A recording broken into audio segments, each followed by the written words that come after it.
यथाभूतम मातृतत्व साक्षात न वितवंतौ यतो यम आत्मा न स्वयं यम च कंचन हंति ये न के नापि न हन्यते। क्योंकि आत्मा यथार्थ जो स्वरूप है वह साक्षात जो नहीं जानते वे लोग इस आत्मा में आरोप लगा देते हैं, आत्मा को मार दिया गया, यह आत्मा मारता है इत्यादि व्यवहार करते हैं। क्योंकि आत्मा स्वयं न किसी का हनन करता है न किसी के द्वारा इसका हनन हो सकता है। देहेन्द्रियाशु व्यापृतेषु सत्सो अयम आत्मा चलित्यपि च वृक्ष तदंतस्थ आकाश इव कूटस्थ असंगचित रूपेण सर्वत्रुदासीनतया तुष्टिम आस्ते इत्यर्थः। देहेन्द्रियादियों के व्यवहार होने पर यह आत्मा व्यवहार हम लोग कर देते हैं। आत्मा जा रहा है, देवदत्त जा रहा है, देवदत्त आ रहा है, जा रहे आ रहे कौन? शरीर उपाधि। लेकिन उससे तत्रस्थ आत्मा वास्तव में आता जाता नहीं। दृष्टांत यदि चलिते पीछे वृक्ष है, वृक्ष जितना भी हिले डोले तूफान आ रहा है, लेकिन तदवच्छिन्न जो आकाश है उसे कोई असर पड़ेगा? वो आकाश भी हिल जाएगा क्या? वो तो निरवय है, तो हिलने का प्रश्न ही नहीं। उस क्रिया का कोई असर नहीं।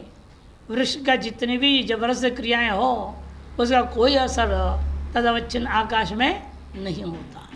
उसी प्रकार शरीर और इंद्रियां आदियों से जो कुछ भी व्यापार क्रियाकलाप हो वह इसका किसी प्रकार लेश मात्र भी असर इस आत्मा के साथ नहीं हो सकता। उसी प्रकार जैसे उदासीन व्यक्ति सगल सामने जो कुछ भी हो रहा है सबको देखते हुए भी शांत बैठता है, सर आत्मा भी तूष्णिम आस्ते इत्यर्थः।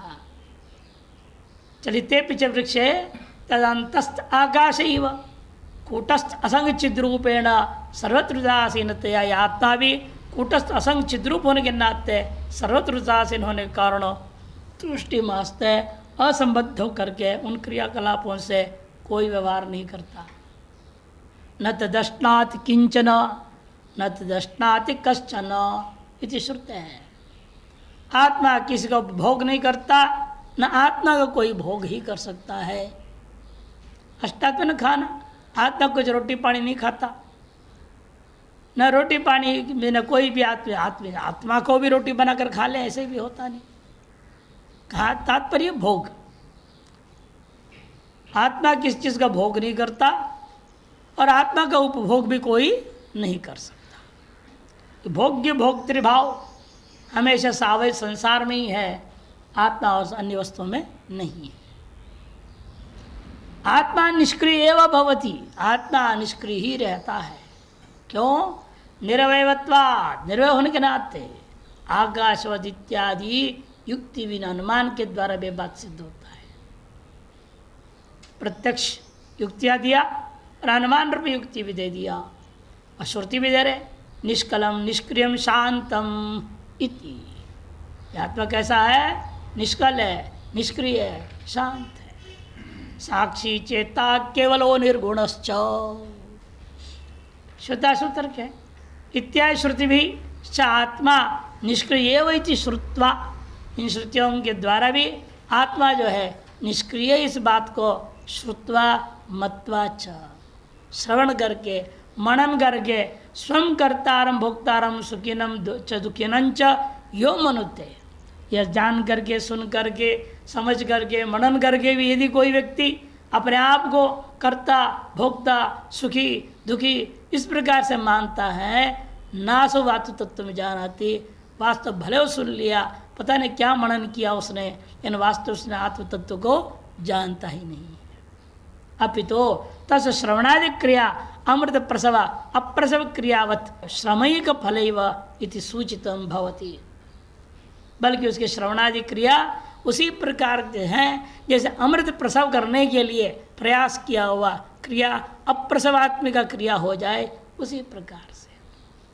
माने किसी ने कुआं खोदने की कोशिश की और गए, किसी ने बोले यहाँ बहुत बढ़िया पानी मिलेगा, खोदते खोदते खोदते उसमें मर जाएगा, लेकिन पानी नहीं निकला।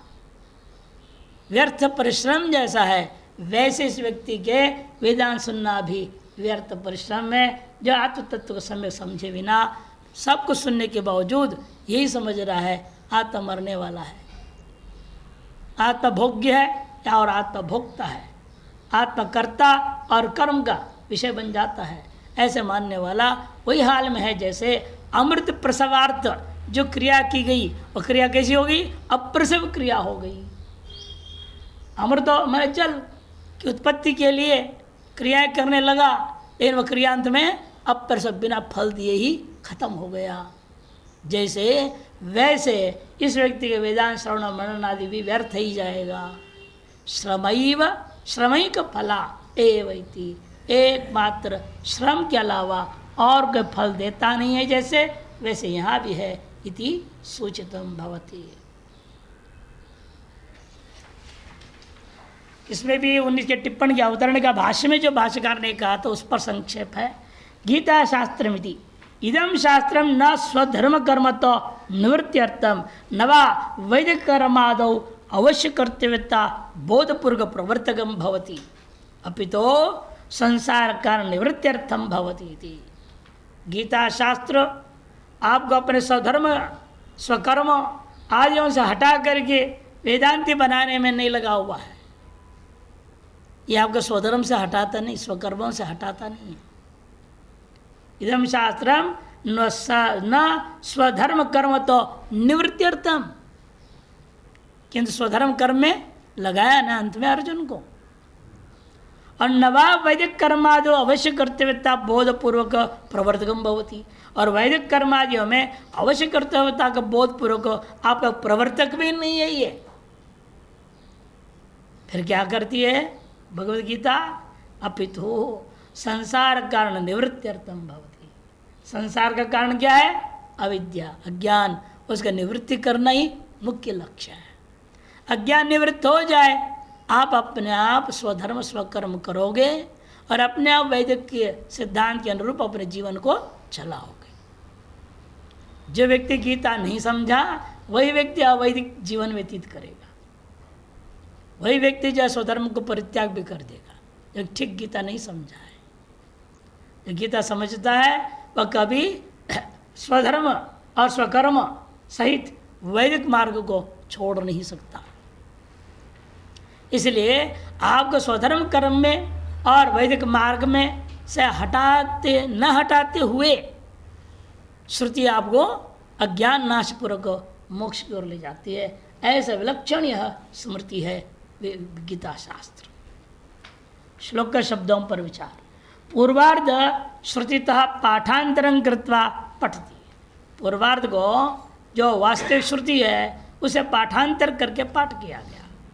यह एनम वेत्यहंतारम इत्यादि। श्रुति में क्या था? पूर्वार्ध श्रुतपूर्वार्थम अस्ति हंता चिन्मन्यते हंतुम हतश्चिन्मन्यते हतम, ये था कठोपनिषद।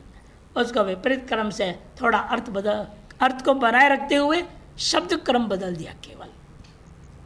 हन्यते, यह हन धातु प्रयोग भले हुआ है लेकिन सर्वक्रिया है उपलक्षणम भवति। शरीर आदि के माध्यम से होने वाली सारी क्रियाओं के उपलक्षण है, उपलक्षणम भवति। अतः आत्मनि क्रिया तत्कर्तृत्व तत्फल भोक्तृत्व निरस्यते। अतः आत्मा में किसी भी प्रकार की क्रिया के कर्तृत्व और क्रियाजन्य फल का भोक्तृत्व, इन सारे चीजों का खंडन किया जाता है। कुतः आत्मा कर्त्रादि रूपश्चेत् माकांक्षिस्तरि मुक्तताम नहीं स्वभावो भावानाम व्यावर्ते तौष्णवद्रवे है।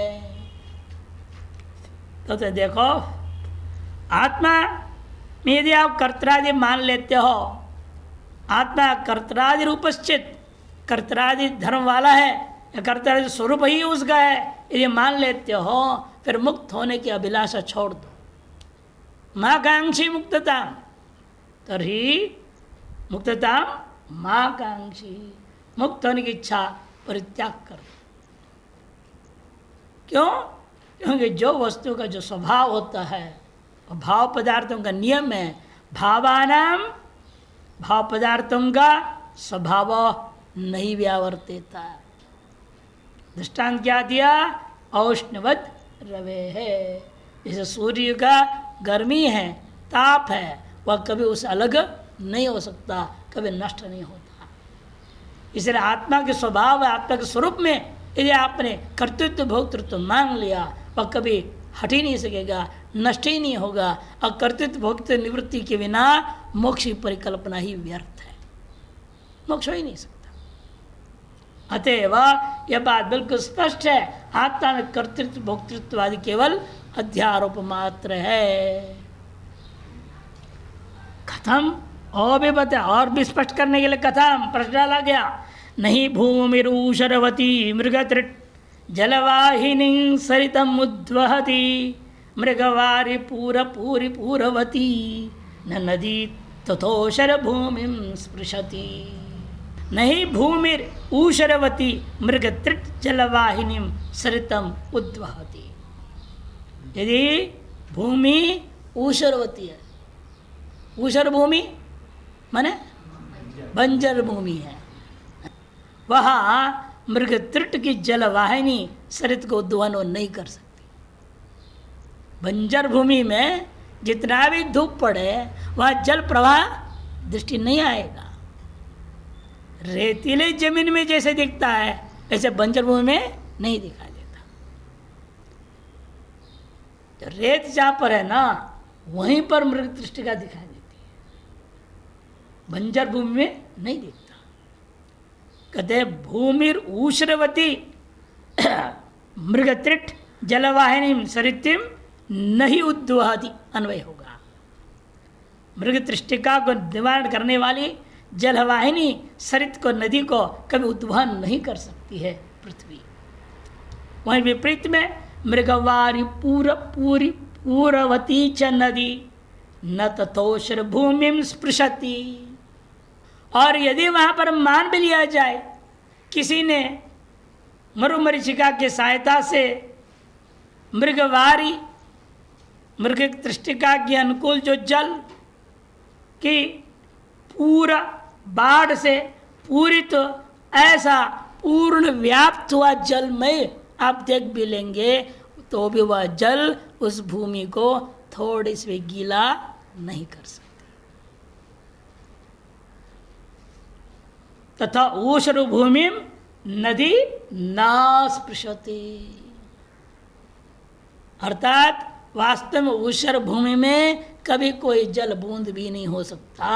और यदि कल्पना भी कर लो आप नदी के, नदी बाढ़ से युक्त नदी भी, वह उस ऊषर भूमि को कभी स्पर्श भी नहीं कर सकता। तद्वत यहाँ पर भी है। आज जितनी विद्यपि वास्तव में आत्मा में क्रिया कर्तृत्व भोक्तृत्व नाम चीज है ही नहीं, और आज जितनी भी अध्यारोप कर लीजिएगा तो भी उस आत्मा के साथ उसका किसी पर कोई संबंध नहीं हो सकता। जैसे ब्रह्म सूत्र के आरंभ में भाष्यकार उद्घोषणा करते हैं, क्या कहा? नास्य गुणेन दोषेण वा लेश मात्रमपि अभिसंबध्यते। परिदृश्यमान जगत के चाहे गुण हो चाहे दोष हो, किसी के भी द्वारा लेश मात्र भी इस आत्मा के साथ संबंध नहीं हो सकता है। वहीं से आधारशिला रख देते हैं मिथ्यात्ववाद का। उसके बिना सिद्ध ही नहीं कर सकते आप जगन मिथ्यात्व। और वास्तविकता भी वही है, सर्वानुभव सिद्ध है।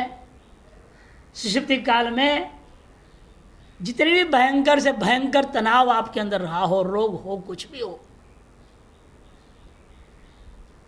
आपकी सुषुप्ति में आपके साथ संबंध होता है। जो गाढ़ सुषुप्ति में चले जाते हैं, आपको पता ही नहीं था मर्द है कि औरत है कि क्या है, मालूम रहता है। आप रोगी हैं, 10 जगह काट रखी, ऑपरेशन हो रखा है, कुछ पता रह सकता है। स्पष्ट है, इस शरीर की जितनी भी क्रियाकलाप, जो कुछ भी स्थिति गति हो, उसका आपसे कोई संबंध नहीं है। जब आप अपने में स्वपिति, इसका नाम है रखा इसलिए, स्वस्मिन अपिति स्वपिति, वो स्व में सो जाता है, अपने में आप लीन हो गए हैं सुषुप्ति काल में। तब इस स्वप्न और जागृतकालीन सकल क्रियाकलापों का कोई भी प्रभाव लेश मात्र भी आप पर नहीं होता। यदि इसका प्रभाव रह जाए आप सोएंगे ही नहीं, न सो सकेंगे, न दुनिया में कोई सोना चाहेगा। जिसलिए इसके लेश मात्र संबंध नहीं है, इसलिए वहाँ पर आनंदानुभूति होती है, सुखानुभूति होती है, जिसके लालच में आप रोज समय समय पर उसकी ओर चले जाते हैं। कई बार लोगों को तो मौका मिलता है, पाठ में भी छोड़ते नहीं हैं, है ना, उसमें भी सुषुप्ति का आनंद ले लेते हैं। कहते हैं यहाँ भी क्यों छोड़ा जाए, आ गई निद्रा रानी तो उसको नहीं भगाएंगे, दूसरे को हिलाना पड़ता है। कई बार ऐसे होता है ना पड़ोस, अरे उठो भाई क्या कर रहा है, पुस्तक पे पढ़ जाते बेचारे, पुस्तक भी नहीं जगाता है उसी पर सो जाते हैं। ये सुषुप्ति के आनंद को तो कोई व्यभिचारित नहीं कर सकता, और वहाँ जागृत स्वप्न का लेश मात्र भी संबंध नहीं है, इसका भी कोई खंडन नहीं कर सकता। अतएव कहते आत्मा से में अध्यारोपित एक अवस्था विशेष में भी जब इसके किसी के भी कोई संबंध नहीं हो सकता, तो आत्मा के साथ कैसे संबंध होगा, कह मृत्यु का न्याय। अर्थात संसारेण आत्मा निर्लिप्तो भवति इत्यर्थ। संसार के साथ इस आत्मा का किसी भी प्रकार का लेप नहीं है, संबंध नहीं है, निर्लिप्तो भवति, ये इसका तात्पर्य। अब विश्व श्लोक की अवतरणी का कथम अविक्रिय आत्मा इति द्वितीयो मंत्र। ये आत्मा अक्रिय है, अविक्रिय है, किस प्रकार से सिद्ध होता है, इस बात के लिए एक और मंत्र भगवान जो है श्रुति को ले रहे हैं, अर्थ तो संग्रह करने जा रहे हैं। मैं भाष्य का नितरे का कथम अविक्रिय आत्मा यदि द्वितीयो मंत्र। अविक्रिय आत्मा किस प्रकार सिद्ध हो सकेगा, अर्थात पूरे षड भाव विकारों को, षड भाव के विकारों को जब तक निषेध नहीं करोगे ये आत्मा अविक्रिय करके निश्चय नहीं हो सकता। अतएव पूरे 6 भाव विकारों का निषेध करने के लिए मंत्र को ला रहे हैं। 6 भाव विकार क्या थे, अरे 6 भाव विकार पूछ रहा हूं मैं, जायते अस्ति वर्धते परिणमते अपक्षीयते, 6 भाव विकार है। पहले जायते, पैदा होगा तब ना है करोगे, पहले है बाद में पैदा हुआ, ऐसा थोड़ी होता है। पहले पैदा होता है जायते, इसे कहते हैं न जायते म्रियते वा, इत्यादि शुरू करेंगे। संग्रांति अवतरण का दे रहे हैं तरी आत्मतत्व गतम भूतम इत्याकांक्षा। फिर आत्मतत्व, ये जो आत्मतत्व है इस संसार से लेश मात्र से भी निर्लिप्त यदि कहते हो, संबद्ध नहीं है, फिर तो उसका वास्तविक स्वरूप क्या है, वह अविक्रिय से कैसे हो सकता है, कथम भूतम इत्याकांक्षा। यास का पठित जन्मादि षड भाव विकार रहित तया, यास मुनि ने निरुक्त में जब पाठ करते हुए वर्णन किए हैं, 6 भाव विकार वर्णन किए, जन्मादि 6 भाव विकारों का वर्णन किए हैं। उनसे रहित होने से कूटस्थ असंचित रूपत्वम एवं आत्मनः स्वाभाविकम तत्वम कूटस्थ असंग चिद्रूपता, ये 3 चीज मुख्य रूपेण आत्मा का अपना स्वाभाविक स्वरूप है। इति आत्मतत्व निर्धारणाय, आत्मतत्व का निर्धारण करने के लिए द्वितीय मंत्र पठति, दूसरे मंत्र का पाठ करते हैं। न जायते म्रियते वा कदाचिन् नायं भूत्वा भविता वा न भूयः अजो नित्य शाश्वतोऽयं पुराणो न हन्यते हन्यमाने शरीरे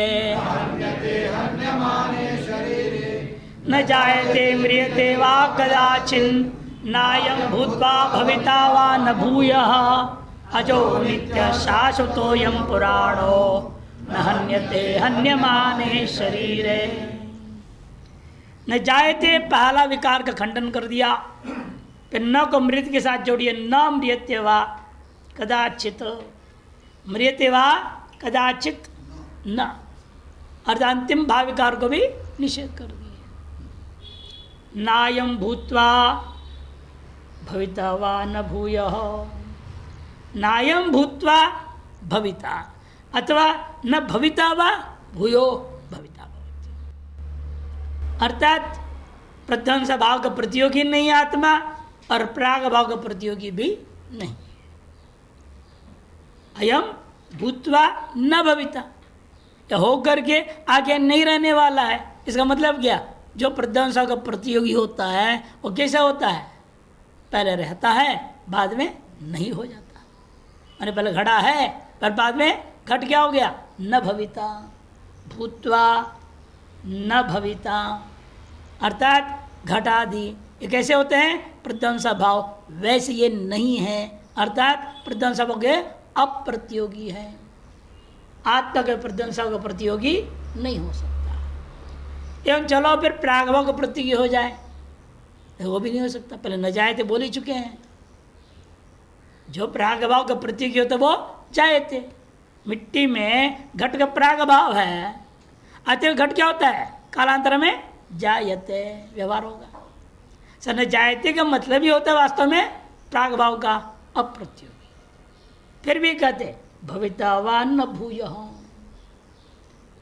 एक बार जो हो गया है फिर आगे दोबारा होने वाला नहीं, दोनों ही नहीं। अतएव प्रागभाव के भी प्रतियोगी नहीं हो सकता। और चलो वर्धते, जब उत्पन्न ही नहीं हुआ तो वृद्धि कहाँ से होनी, परिणाम होगा नित्य, अपक्षीयते नहीं वा शाश्वतो, पुरापि नवयव, पुरापि नवयव इति पुराणः। पुराण ने पुराना ऐसा अर्थ नहीं कर देना, पुराना होता है, आत्मा बहुत पुराना है। अरे जितने पुराना होगा एक दिन नष्ट तो होना ही है। इसलिए भाष्यकार कहेंगे पुराण करते हैं पुरापि नव एव, अनादिकाल से रहते हुए भी अब भी वैसे के वैसे तरोताजा है, किसी प्रकार को कोई उसमें विक्रिया नहीं। पुरापि नवैव इति पुराणः ऐसा कहेंगे। अतएव न हन्यते हन्यमान्य शरीरे, शरीर का हनन किए जाने के बावजूद भी इस आत्मा का हनन नहीं होता। अतः इस युद्ध में तुम सोच रहे भीष्म आदि को मारूंगा, तो मारोगे तो इनके शरीर ही को तुम मार पाओगे, इनकी आत्मा को तुम नहीं मार सकते।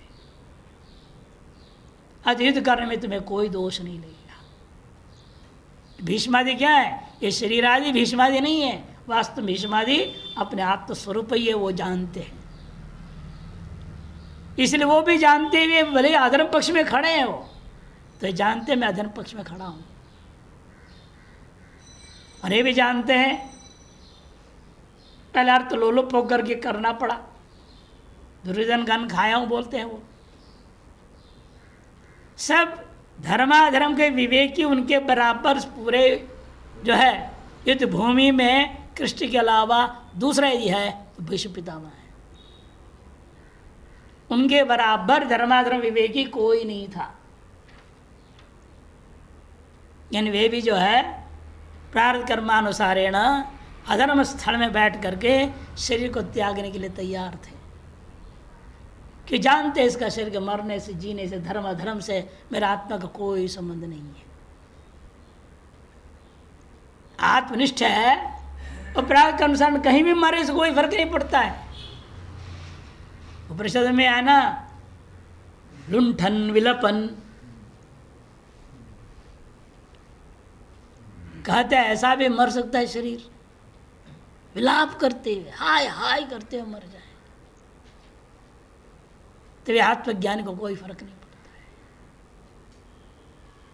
लोटपोट हो रहा है, शरीर में दर्द सहन नहीं हो रहा है, विलुंठन विलपन, श्रुति ऐसे थोड़ी कह रही। तो शरीर के किसी भी क्रिया संबंधी नहीं है ना, इस चीज में जो प्रतिष्ठित है उसके लिए बाह्य क्रियाओं से कोई लेना देना। अतएव इनका कहना है हन्यमाने शरीरे अभी आत्मा न हन्यते। जैसे वे लोग इस बात को जानते हुए मरने के लिए खड़े हैं, तुम भी इस बात को जानते हुए तुम भी मरने के लिए खड़े हो जाओ, क्यों बैठ गए? इसे आत्मज्ञान द्वारा उसको करते हुए निष्ठता की ओर आगे बढ़ाते हुए अवैधिकी व मार्ग से बचाने की कोशिश किया जाता है। श्री वेदांत आपको कई लोग बोलते हैं वेदांति जो हो जाता है वो नास्तिक जैसे हो जाता है, आलसी हो जाता है, कुछ नहीं करता है। ये गलत लोगों का सोच। निवृत्ति परायण वेदांति, प्रवृत्ति परायण वेदांति। वेदांति दो प्रकार के होते हैं, एक तो प्रारब्ध कर्म में उसका ऐसा है और निवृत्ति परायण है। पहले से उनके अंदर निवृत्ति का स्वभाव है, जन्मतः ही निवृत्ति परायण रहते हैं। और दूसरे की प्रारब्ध कर्म ऐसा होता है लोक संग्रह में वापी प्रवृत्ति परायण रहते हैं। से निवृत्ति परायण गुरुओं की पूजा मैंने बताया था ना, अमावस्या के दिन होता है। और प्रवृत्ति परायण गुरुओं की पूजा पूर्णिमा का दिन होता है। दोनों ही पूर्ण है, कोई अपूर्ण नहीं उन दोनों में से। एक की पूर्णत्व विशिष्ट प्रवृत्ति दिख रही है बहिर्मुखी, और एक में पूर्णत्व विशिष्ट अबहिर्मुखी प्रवृत्ति है ही नहीं। जैसे पूर्णिमा में चंद्रमा की किरण आपको दिखाई दे रहा है, अमावस्या में चंद्रमा किरण नहीं दिखाई दे रहा है। इन चंद्रमा का अभाव थोड़ी हो गया अमावस्या का दिन, वह भी अपने स्वरूप में पूर्णतया प्रतिष्ठित है। पूर्णिमा में भी अपने स्वरूप में पूर्णतया प्रतिष्ठित है, बाकी तिथियों में विकार हो रहा है। इसलिए तंत्र शास्त्र वाले अधिकतर अमावस्या के दिन गुरु पूजन करते हैं। तंत्र मार्गी लोग, शाक्त मार्गी लोग, श्री विद्या के उपासक अमावस्या के दिन होता है, और बाकी लोग पूर्णिमा, आषाढ़ी पूर्णिमा को करते हैं। उसमें भी आषाढ़ पूर्णिमा में क्यों इत्यादि ही हमारे है गुरु पूर्णिमा संबंधी प्रवचनों में सुन सकते हैं, जान सकते हैं, विस्तार अपना बताया हूँ। अब यहाँ अप्रासंगिक बढ़ जाएगा नहीं तो। द्वितीय मंत्र में पढ़ते, मंत्रार्थ के भाष्यकार क्या करते हैं? श्रीमच्छांगर भाष्यम न जायते नोत्पद्यते जनि लक्षणा वस्तु विक्रिया नात्मनो विद्यते इत्यर्थः। जनि रूपा जन्म रूपा जो वस्तुओंगत विक्रियाएं होती है वह प्रथम जो विक्रिया है उस आत्मा में नहीं है, यह इसका अर्थ हुआ। तथा न म्रियते वा, इसी प्रकार से वस्तुओं में विद्यमान मृत्यु रूपी जो विक्रिया है वह भी इसमें नहीं है। म्रियते वा, वाक का अर्थ विकल्प लोग है क्या? कहते ना, वा शब्द चार्थ है, वा शब्द या चार्थ में समुच्चय करने के लिए जन्म जनि क्रिया और मृत्यु क्रिया दोनों ही यहाँ नहीं है, ये समुच्चय करने के लिए। न म्रियते च यदि अंत्या विनाश लक्षण विक्रिया भी प्रतिषिध्यते। न म्रियते च यूँ कहते हुए अंत्य जो भावी क्रिया है, 6 विकारों में अंत्य विकार क्या है? मरण, मृत्यु, विनाश, उसके भी अभाव है। विनाश रूपा जो विक्रिया उसका निषेध कर दिया गया। कदाचित शब्द सर्व विक्रिया प्रतिषेध ही संपद्यते। कदाचित शब्द तो सभी के साथ जोड़ देना। कदाचिदपि न जायते, कदाचिदपि न म्रियते, कदाचिदपि न भूत्वा भविता, कदाचिदपि भूत्वा व न भूयः, सबके साथ कदाचित जुड़ेगा। कदाचित शब्द सर्वविक्रिया प्रतिषेध ही संबद्धते, न कदाचित जायते न कदाचित विक्रियते म्रियते इत्येवं। यस्मादेयम् आत्मा, जिसलिए ये आत्मा कैसा है? भूत्वा भवन क्रियाम अनुभूय, भूत्वा माने भवन क्रियाम अनुभूय,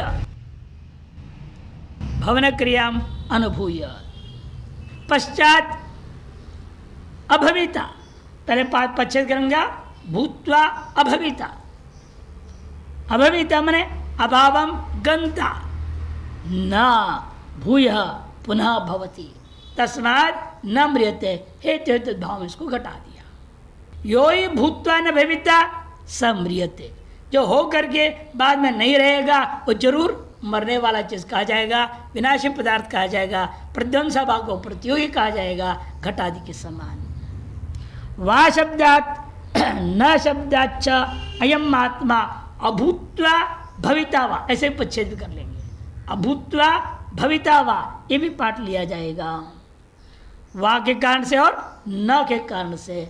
अभूत्वा भविता वा देहवत न भूयः पुनः तस्मात् न जायते इत्यर्थ।